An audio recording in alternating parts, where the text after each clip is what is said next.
Hi guys, welcome back to Manjula Sanjay YouTube channel. ಇವತ್ತು ಬಂದು ಆಯುಧ ಪೂಜೆ. ನಮ್ಮ ಮನೆ ರೋಡು ಎಲ್ಲ ಪೂರ್ತಿ ಗಲೀಜಾಗಿದೆ. ಸೊ ಹಾಗಾಗಿ ದೊಡ್ಡದಾಗಿ ಯಾವುದೇ ರೀತಿಯ ರಂಗೋಲಿ ಬಿಡೋದಕ್ಕಾಗಲಿಲ್ಲ ಅಂಥೇಳಿ ಬರೀ ಹ್ಯಾಪಿ ಆಯುಧ ಪೂಜೆ ಅಂತಲೇ ಬರೆದಿದ್ದೀನಿ. ಅಷ್ಟೇ ಇಲ್ಲ ಆಗಿದ್ದು, ಇನ್ನು ಪೂರ್ತಿ ಗಲೀಜಾಗಿದೆ, ಏನೂ ಮಾಡೋಕ್ಕಾಗಲ್ಲ.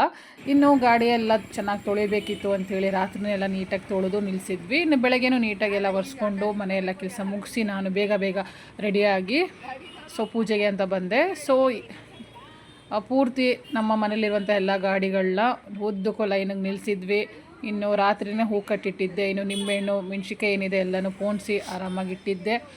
ಇನ್ನು ಪೂಜೆಗೆ ಅಂತೇಳಿ ನನ್ನ ಮಗಳು ಅರಿಶಿನ ಕುಂಕುಮ ಎಲ್ಲ ಸೇರಿಸಿ ಹಾಕಿದ್ಲು. ನೀಟಾಗಿ ಹತ್ತೆ ರಂಗೋಲಿ ಬಿಟ್ಟರು. ಎಲ್ಲ ಗಾಡಿಗಳ ಮುಂದೆನೂ ಪುಟ್ಟದಾಗಿ ಸಿಂಪಲ್ಲಾಗಿ ಒಂದೊಂದು ಎಳೆ ರಂಗೋಲಿ, ಮಧ್ಯದಲ್ಲಿ ಮಾತ್ರ ಸ್ವಲ್ಪ ದೊಡ್ಡ ರಂಗೋಲಿ ಅಷ್ಟೇ.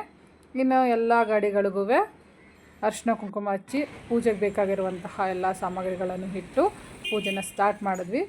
ಈ ವರ್ಷ ನಂದು ಹೊಸ ಗಾಡಿ. ಫಸ್ಟ್ ಮಂತು ಗಾಡಿ ಹಬ್ಬದಲ್ಲಿ ತೊಗೊಂಡಿದ್ದು, ಗಣೇಶ ಹಬ್ಬದಲ್ಲಿ. ಇನ್ನು 1 ಮಂತು ಕೂಡ ಆಗಿಲ್ಲ. ಹಾಗಾಗಿ ಮುಂದೆ ನಿಲ್ಲಿಸಿ ಎಲ್ಲ ಗಾಡಿಗಳದ್ದು ಪೂಜೆಗಳು ನಡೀತಾ ಇದೆ. ಆ್ಯಕ್ಟಿವಾ ಹೋಂಡಾ ಇದೆ, ಆ್ಯಕ್ಸಿಸ್ ಇದೆ, ನಂದು ಜುಪಿಟರು, ಆಟೋ ಇದೆ, ಕಾರ್ ಇದೆ. ಎಲ್ಲ ಗಾಡಿಗಳಿಗೂ ಸೇರಿಸಿ ಈ ಸಲ ನಮ್ಮ ಶಾಂತ ಅಮ್ಮ, ಶಾಂತ ಅತ್ತೆ ಪೂಜೆ ಮಾಡ್ತಾಯಿದ್ದಾರೆ. ಈ ವರ್ಷ ಅವ್ರು ಮಾಡ್ತಾಯಿದ್ದಾರೆ. ಇಷ್ಟು ವರ್ಷ ನಾವು ಮಾಡ್ತಾಯಿದ್ವಿ, ನಮ್ಮ ಮನೆಯವ್ರು ಮಾಡ್ತಾಯಿದ್ರು. ಈ ವರ್ಷ ಸ್ಪೆಷಲ್ಲಾಗಿ ಅವ್ರ ಕೈಲಿ ಮಾಡಿಸ್ತಾ ಇರೋದು.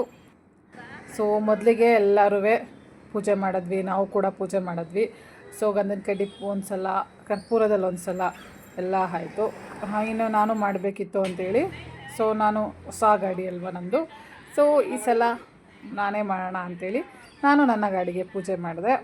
ಇನ್ನು ನನ್ನ ಜೊತೆಗೆ ನನ್ನ ಮಗಳು ಕೂಡ ಗಂಧದ ಕಡ್ಡಿ ತೊಗೊಂಡು ಅವಳು ಎಲ್ಲ ಕಡೆ ಪೂಜೆ ಮಾಡ್ಕೊಂಡು ಬಂದಳು. ಅದಾದಮೇಲೆ ಕರ್ಪೂರದಲ್ಲಿ ಕೂಡ ನಾನು ಕೂಡ ಕರ್ಪೂರ ಹಚ್ಚಿ ಎಲ್ಲ ಗಾಡಿಗಳಿಗೂ ಸೇರಿದಂಗೆ ಪೂಜೆ ಮಾಡ್ಕೊಂಡು ಬಂದೆ. ಆಯುಧ ಪೂಜೆ ಅಂದರೆ ನಮಗೆ ವಿಶೇಷ. ಇದು ನಮಗೆ ಮಾತ್ರ ಅಲ್ಲ, ಇದು ಆಯುಧ ಪೂಜೆನ ಎಲ್ಲ ಕಡೆಯೂ ಮಾಡ್ತಾರೆ. ಮೈಸೂರಲ್ಲಿ ಆಯುಧ ಪೂಜೆ ಆದಮೇಲೆ ದಸರಾ, ಎಲ್ರಿಗೂ ದಸರಾ ಸಂಭ್ರಮ. ಇನ್ನು ಇವತ್ತಂತೂ ಎಲ್ಲ ಕಡೆ ಗಾಡಿಗಳಿಗೆ ಪೂಜೆ ಇರುತ್ತೆ. ಫಸ್ಟ್ ಆದರೆ ನಾವು ನಮ್ಮ ಮದುವೆಗಿಂತ ಮುಂಚೆ ಆದರೆ ನಮ್ಮದು ಅಂಗಡಿಗಳಿತ್ತು, ಅಂಗಡಿಗಳದ್ದೆಲ್ಲ ಪೂಜೆ ಮಾಡ್ತಾಯಿದ್ವಿ. ಆ್ಯಕ್ಚುಲಿ ಆಯುಧ ಪೂಜೆ ಅಂದರೆ ನಮ್ಮಲ್ಲಿ ಯಾವಾಗಲೂ ನಾನ್ ವೆಜ್ ಇರ್ತಾಯಿತ್ತು ಮದುವೆಗಿಂತ ಮುಂಚೆ. ಬಟ್ ಮದುವೆ ಆದಮೇಲೆ ಇವರು ಪ್ಯೂರ್ ವೆಜ್ಜು ಏನಿದೆ 9 ಡೇಸು ಕೂಡ ದಿನ ಒಂದೊಂದು ಏಜ್ ಸ್ಪೆಷಲ್ ಇರುತ್ತೆ, ಅದ್ರ ಪೂಜೆಗಳೆಲ್ಲ ಮಾಡ್ತಾರೆ. ಪ್ಯೂರ್ ವೆಜ್ಜು ಆ 9 ಡೇಸು ಕೂಡ ಯಾವುದೇ ರೀತಿ ನಾನ್ ವೆಜ್ ಮಾಡಲ್ಲ, ಎಲ್ಲ ವೆಜ್ಜು. ಒಂದೊಂದು ಕಡೆ ಒಂದೊಂದು ಥರ ಮಾಡ್ತಾರೆ. ಕೆಲವರು ಪಕ್ಷ ಮಾಡೋರೆಲ್ಲ ಕರೆಕ್ಟಾಗಿ ಆಯುಧ ಪೂಜೆ ದಿನ ಮಾಡ್ತಾರೆ. ಅಂತೂ ಇಂತೂ ಎಲ್ಲರದ್ದು ಪೂಜೆ ಆಯಿತು. ಒಬ್ಬೊಬ್ಬರು ಒಂದೊಂದು ಗಾಡಿ, ನನ್ನ ಮಗಳು ನನ್ನ ಗಾಡಿ ನಾನೇ ತೊಗೊಂಡೋಗ್ತೀನಿ ಅಂತೇಳಿ ಅವಳೇ ಎತ್ಕೊಂಡು ಹೋದ್ಲು. ಇನ್ನು ನಮ್ಮ ಮನೆಯವರು ಆಟೋ, ಕಾರು ಎಲ್ಲ ಅವ್ರು ತೊಗೊಂಡೋದ್ರು. ಇನ್ನು ನಾನು ಕೂಡ ಇನ್ನೂ 3 ಗಾಡಿಗಳಿತ್ತಲ್ಲ ಅಂಥೇಳಿ ಒಂದೊಂದು ಗಾಡಿ ತೊಗೊಳ್ಳೋಣ ಅಂಥೇಳಿ ನಾನು ಕೂಡ ಒಂದೊಂದು ಗಾಡಿಗಳು ತೊಗೊಂಡೋದೆ. ಆಯುಧ ಪೂಜೆ ಅಂದರೆ ಮೇನು ಕುಂಬಳಕಾಯಿ ಹೊಡೆದು ನಿಂಬೆಹಣ್ಣು ಇದು ಮಾಡಬೇಕು, ಕಟ್ಟಿ ಪೂಜೆ ಮಾಡಿ ಎಲ್ಲ ಚಕ್ರಕ್ಕೂ ನಿಂಬೆಹಣ್ಣು ಬಜ್ಜಿ ಮಾಡಿದ್ರೆ ಒಳ್ಳೆಯದು ಅಂತ. ನಾನು ಮದುವೆಗೆ ಮುಂಚೆ ಆದರೆ ಜೋಡಿ ಕೋಳಿ ಏನಿದೆ, ಕೋಳಿ ತಂದು ಎಲ್ಲ ಗಾಡಿಗಳಿಗೆ ಸೇರಿದಂಗೆ ಕೋಳಿ ಕೂದು ಅದರದ್ದು ರಕ್ತನ ಎಲ್ಲ ಗಾಡಿಗಳಿಗೂ ಹಾಕ್ತಾಯಿದ್ರು. ಬಟ್ ಇವಾಗ ಫುಲ್ಲು ಚೇಂಜಸ್ಸು. ಪೂಜೆ ಎಲ್ಲ ಆಯಿತು. ಇನ್ನು ನಾನು ರೆಡಿಯಾಗಿ ತಿಂಡಿ ಮಾಡಿಕೊಂಡು ದೇವ್ರ ಪೂಜೆ ಎಲ್ಲ ಮಾಡಬೇಕಿತ್ತು ಅಂಥೇಳಿ ದೇವ್ರ ಪೂಜೆ ಎಲ್ಲ ಮಾಡಿದೆ. ಇವತ್ತು ಬಂದು ಲಾಸ್ಟ್ ಡೇ ಕಲರ್ ಬಂದು ಈ ಕಲರ್ ಆಗಿತ್ತು. ಹಾಗಾಗಿ purple colour, dark purple colour. ಹಾಗಾಗಿ ಈ ಕಲರ್ ಡ್ರೆಸ್ ಇತ್ತಲ್ಲ ಅಂಥೇಳಿ ಇದನ್ನೇ ಹಾಕ್ಕೊಂಡೆ. ಏಕೆಂದರೆ ಇಷ್ಟು ದಿನವೂ ನಾವು ಎಲ್ಲ ಥರ ಕಲರ್ನ ಹಾಕ್ಕೊಂಡಿದ್ವಿ.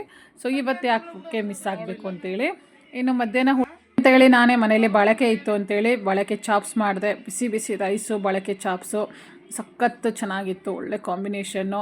ಇನ್ನು ಫ್ರೆಂಡು ಅಂಗಡಿಗೆ ಪೂಜೆಗೆ ಹೋಗಬೇಕಿತ್ತು, ಅವರು ಕರಿತಾನೆ ಇದ್ರು ಅಂಥೇಳಿ ಅಲ್ಲಿಗೆ ಹೋದೆ. ಆ ಅಂಗಡೀಲಿ ಎಲ್ಲ ರೆಡಿ ಮಾಡ್ತಾಯಿದ್ರು. ಅದಕ್ಕಿಂತ ಮುಂಚೆ ಒಂದು ಸಲ ದೇವಸ್ಥಾನಕ್ಕೆ ಹೋಗಿ ಬರೋಣ ಅಂಥೇಳಿ ವೆಂಕಟರಮಣ ಟೆಂಪಲ್ಗೆ ಅಂತ ಬಂದ್ವಿ. ಬಟ್ ನಾವು ಬರೋಷ್ಟರಲ್ಲಿ ಆಲ್ರೆಡಿ ಕ್ಲೋಸ್ ಆಗಿದೆ, ಏನೂ ಮಾಡೋದಕ್ಕಾಗಲ್ಲ.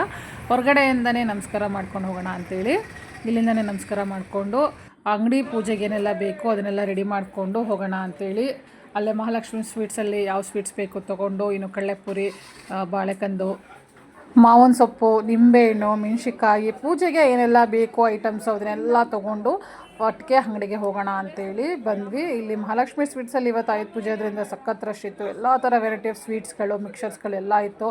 ಕೆಲವೊಂದು ಮಿಕ್ಸ್ ಸ್ವೀಟ್ಸ್ಗಳು ಬಾಕ್ಸಲ್ಲಿ ಆಲ್ರೆಡಿ ರೆಡಿ ಮಾಡಿಟ್ಟಿದ್ರು, ಇಷ್ಟಪಟ್ಟು ತೊಗೊಳೋರು ಅದನ್ನು ಕೂಡ ತೊಗೋಬೋದಿತ್ತು. ಇನ್ನು ನಾವು ಮಿಕ್ಸ್ ಸ್ವೀಟ್ಸ್ ಬೇಡ ಅಂತೇಳಿ ಸಿಂಗಲ್ ಸ್ವೀಟ್ ತೊಗೊಂಡ್ವಿ. ಅಲ್ಲಿಂದ ಅಂಗಡಿಗೆ ಬಂದ್ವಿ. ಅಂಗಡೀಲಿ ಎಲ್ಲ ಪೂಜೆ ಮಾಡಿ, ಪೂಜೆ ಎಲ್ಲ ಮುಗಿಸ್ಕೊಂಡು ನಾನು ಸ್ವೀಟ್ ತಿಂದ್ಕೊಂಡು ಇನ್ನು ಅಲ್ಲಿಂದ ಮನೆಗೆ ಬಂದೆ. ನನ್ನ ಮಗಳು ಇವತ್ತು ಸಂಜೆ ಮತ್ತೆ ಹೊರಗಡೆ ಹೋಗೋಣ ಅಂತ ಕೇಳ್ತಾಯಿದ್ದು. ಸೊ ನಾನು ತುಂಬ ರಶ್ ಇರುತ್ತೆ ಇವತ್ತು, ನಾಳೆ ಅಂತೂ ಎಲ್ಲೂ ಹೋಗೋದು ಬೇಡ, ಆರಾಮಾಗಿ ಮನೇಲಿದ್ದು ನಾಳೆ ಏನೇನೆಲ್ಲ ವಿಶೇಷ ಪೂಜೆಗಳಿದೆ, ಸೊ ಏನೇನು ಪ್ರೋಗ್ರಾಮ್ಗಳಿದೆ ಅನ್ನೋದ್ರ ಬಗ್ಗೆ ತಿಳ್ಕೊ ಅಂತೇಳಿ ಟಿ ವಿಲೇ ಹಾಕೊಂಡು ನೋಡು ಅಂತೇಳಿ ಅವಳ ಮನೇಲೇ ಇರಿಸಿದ್ದಾಯಿತು.